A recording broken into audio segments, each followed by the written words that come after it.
நம்ம வாழ்க்கையில் அதிகமாக சண்டை போட்ட நபர்னு பார்த்தா நம்ம கூட பிறந்தவங்களா மட்டும்தான் இருக்க முடியும்.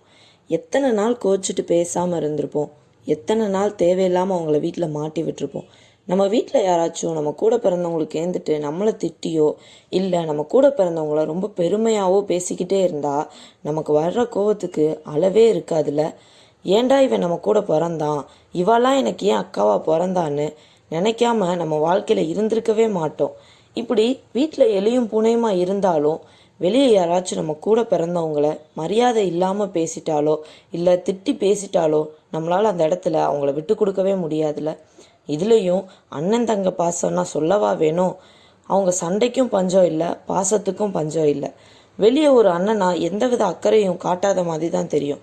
ஆனால் உள்ளுக்குள்ள ஒரு அண்ணனை விட நம்மளை அதிகமாக யாருமே நினைக்க முடியாது. இப்படி உள்ள அன்னை தங்கைகளின் உறவை பற்றி ஓரிரு வரிகளில். எத்தனை சண்டைகள், எத்தனை பிடிவாதங்கள், 1000 வேறுபாடுகள் இருந்தாலும் என்னை அதிகாரம் செய்ய அவன் ஒருவனுக்கே உரிமை. 1000 வாக்குவாதம் இருந்தாலும் என்னை மிரட்டிச் செல்ல அவளுக்கு மட்டும்தான் உரிமை. அம்மாவின் அரவணைப்பு உடன் பிறந்தவள் கரங்கள் பிரதிபலிக்கும். அப்பாவின் அதிகாரம் உடன் பிறந்தவனின் அக்கறை சொல்லும்.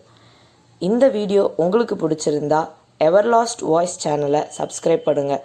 அப்படியே பக்கத்தில் இருக்க பெல் பட்டனையும் கிளிக் பண்ணுங்கள்.